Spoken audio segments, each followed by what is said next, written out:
Good afternoon, and welcome to Farm Focus for Friday, January 17th. Grain markets closed higher to sharply higher today, reversing yesterday's lower closes, mostly of today's strength due to rumors of China buying U.S. corn. March corn futures finished 14 cents higher today at $3.89 per bushel. New crop December corn up 9 cents at $4.03. March soybeans 6 cents higher, finishing at $9.30. New crop November beans up 4 cents at $9.61.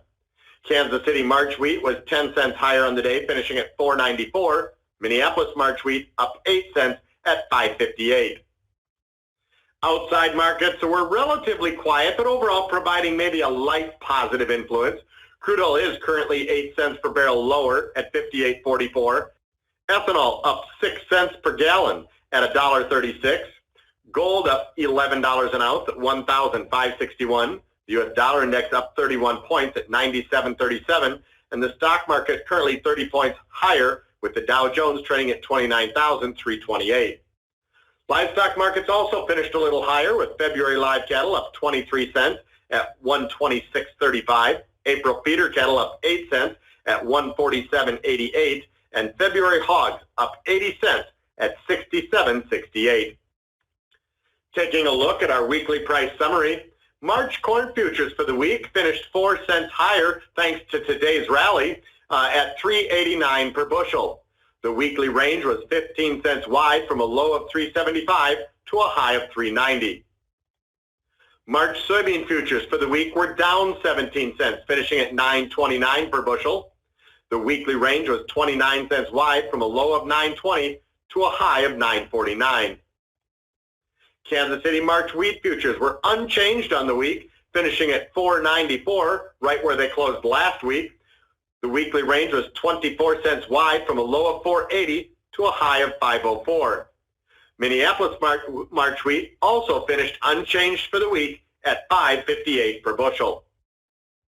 Grain prices did close higher to sharply higher across the board today. Yesterday, there were concerns that China may not honor its commitments. There was talk that the enforcement mechanisms within the Phase 1 trade agreement didn't have enough teeth in them. Today, there were rumors that 2 to 4 cargoes of U.S. corn were sold to China for shipment off the Pacific Northwest coast. There was also talk that China is still shopping around for additional U.S. corn. Corn was down 10 to 12 cents yesterday on concerns regarding China business. Corn was up 10 to 13 cents today on rumors that China was in actually buying some U.S. corn. Soybean prices and wheat prices were pulled higher by the strength primarily in the corn market today. Despite the extreme choppiness that we've seen specifically in the corn market over the last few days, prices remain stuck within an established range. If we look at a price chart that shows March corn futures over the last just over a year now, over the last 2 months, corn has been in a sideways range between $3.71 and $3.92. If we expand that to the last 5 months, it's still a sideways range with the lows at $3.65 and the highs at $4.71. The bottom line is that corn prices were very choppy late last summer and into the fall. They still remain choppy, just in a much more narrow range. With that in mind, rallies towards the upper end of the recent range likely create selling opportunities, with pullbacks towards the lower end possibly creating buying opportunities for end users. Grain price direction will continue to be influenced by any actual Chinese grain purchases or lack of purchases that we see over the next few weeks, even the next number of months to come. Chinese purchases from the United States could reduce their buying from other world suppliers of grains and grain products down the road. If China buys more U.S. grain, our U.S. prices could benefit, but it could also reduce the export sales by our competition, other exporters, countries like Brazil, Argentina, Ukraine, Russia, and the European Union, as well as other exporting nations. Reduced export sales in these nations going to China could cause them to lower their prices to try and attract additional export business to replace potential lost Chinese business if China buys more from the United States. If that's the case, cheaper prices offered by other nations would encourage other world buyers to purchase grain from our competition and not the United States, and as a result, the U.S. could lose export business to other nations if the U.S. becomes less competitive. With this scenario that we just outlined, it tells us that strength in the U.S. markets due to Chinese rumors or Chinese purchases should be used to take advantage of grain sales. That gives us the ability to be patient on times when the markets pull back. If we take a look at a seasonal chart that shows the last 6 years of monthly ending stocks, so this isn't our final stocks, this is what USDA is projecting on a monthly basis. For example, this year, 2019-2020 crop year shown in red, back in the month of May, the USDA released its first official balance sheet and ending stocks for this current crop year.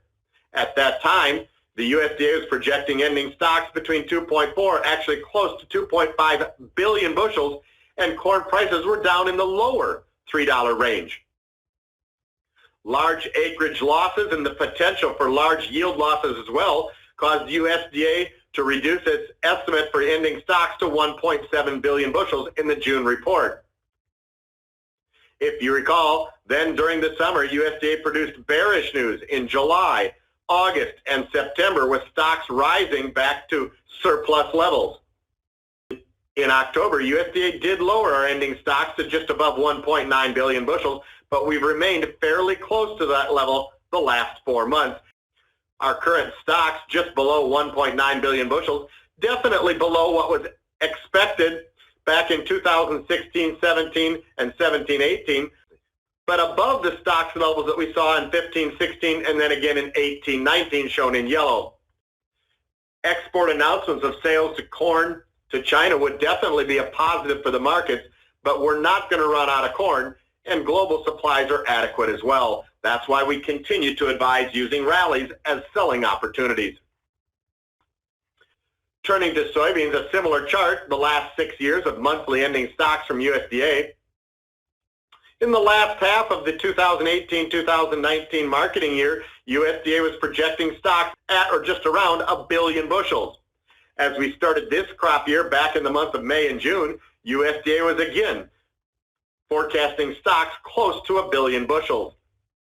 But due to lost acres and reduced yields, our ending stocks currently being projected at 475 million bushels. This is right in line with what's been projected over the last 4 months. Also keep in mind that with the exception of last year shown in yellow when we had much higher stocks, current U.S. stocks are well within the range of what we've seen over the last few years. Therefore, rallies toward or into the low $10 range certainly providing selling opportunities. Turning to U.S. wheat ending stocks on a monthly basis. USDA began earlier in the year projecting stocks over 1.1 billion. Current stocks at 965 million bushels are the lowest USDA has been projecting so far for this marketing year. But as we pointed out with corn and with soybeans, our current stocks at 965 certainly not tight, well within the range of what we've seen many times in the last few years. And that creates a selling opportunity, at least to get a base of sales on, with wheat prices near the $5 level. Turning now to our daily charts for the corn market, March corn futures down sharply, down 10 to 12 cents yesterday, up 10 to 13 cents today. That leaves us stuck in our pennant formation. That formation is when we see a pattern of lower highs but higher lows. That creates a narrowing formation. Eventually we'll have to break out. It doesn't mean that you'll explode to the upside, doesn't mean you'll crash to the downside. It could mean that over time the corn market remains in more of a sideways range. Nearby corn prices in the upper $3 range, maybe close to $4, would create selling opportunities. Prices down towards the previous lows, at least in the short term, could create buying opportunities. The bottom line is that if farmer producers would sell on rallies, then when the market does pull back, they're not tempted to make sales chasing a market lower. Turning to our March soybean chart, soybean prices pulled back off of the highs that were posted about 3 weeks ago at 961. And the last couple days we've been consolidating now in the middle of a longer term range. Bullish news could return us back into the 945, 950 range. Bearish news maybe back down towards the $9 range. And our attitude on soybeans is similar to that of corn. Rallies back in toward the previous highs would create selling opportunities, and that allows us to be patient if the market would pull back into new lows. Turning to our March Kansas City wheat chart, wheat prices were very disappointing from a chart perspective yesterday, but then today the market turned around and closed with significant highs. The wheat market, like corn, has become very, very choppy recently, with each story regarding exports and China news creating a move in the markets. Bottom line is that we do look at prices near the upper end of the range, around that $5 range, as selling opportunities. That will give us the ability to be patient if the market did push back down into the 450, 460 range down the road. This is Dan Cowger for Heartland Farm Partners. Thanks for joining us, and have a great weekend.